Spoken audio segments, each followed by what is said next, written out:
दोस्तों ये बात तो समझ आती है कि बीजेपी दूसरी पार्टी से एमपीज़ को लेकर आती है। और जैसे कि अभी राघव चड्ढा के संग 6 और एमपीज़ राज्यसभा के एमपीज़ पंजाब से आएंगे, आम आदमी पार्टी के जो थे अब बीजेपी में।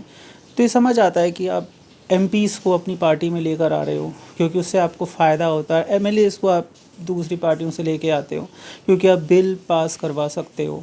राज्यसभा में बीजेपी की इसकी बहुत ज़रूरत थी, लेकिन ये समझ नहीं आता कि जब आप दूसरी पार्टी से स्पोक्स पर्सन्स को लेकर आते हो, आप दूसरी पार्टियों से सामान्य कार्यकर्ताओं को अपनी पार्टी में शामिल करते हो, तो वो बात पल्ले नहीं पड़ती, क्योंकि उनकी जो विचारधारा है वो रातों रात तो बदलती नहीं है। जाहिर सी बात है कि वो एक मौका परस्त होने के नाते, एक बतौर मौका परस्त बीजेपी में शामिल होते हैं जब उन्हें लगता है कि उनका कांग्रेस में या अन्य दूसरे दलों में कोई फ्यूचर नहीं है, उन दलों का स्वयं कोई फ्यूचर नहीं है, तो वो बीजेपी में शामिल हो जाते हैं और बीजेपी उनको अपने अंदर शामिल कर भी लेती है। जबकि उनकी जो कोर विचारधारा है वो ना आरएसएस से मिलती है ना बीजेपी से मिलती है।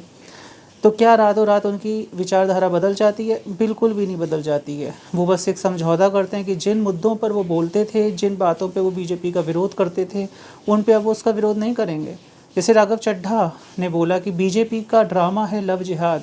लव जिहाद जो है वो एक कोरी काल्पनिक कहानी है जो बीजेपी हिंदू मुस्लिम पोलराइजेशन के लिए करती है।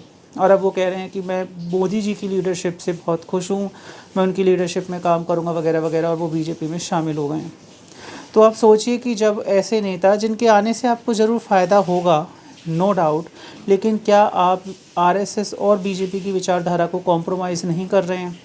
क्या आप उन सामान्य कार्यकर्ताओं को, उन बीजेपी के सामान्य कार्यकर्ताओं को डीमोटिवेट नहीं कर रहे हैं, जो ऊपर आना चाहते हैं, जो आगे आना चाहते हैं? क्या अटल जी के समय या उससे पहले 80 के दशक में या 90 के दशक में अगर बीजेपी भी ज़ोर शोर से इस तरह के ही काम करती, दूसरी पार्टियों से लोगों को लाने का, जैसे कि अभी बीजेपी कर रही है, जिस लेवल पे कर रही है, तो क्या मोदी या अमित शाह इतना ऊपर आ पाते? क्या वो प्रधानमंत्री और गृह मंत्री बन पाते?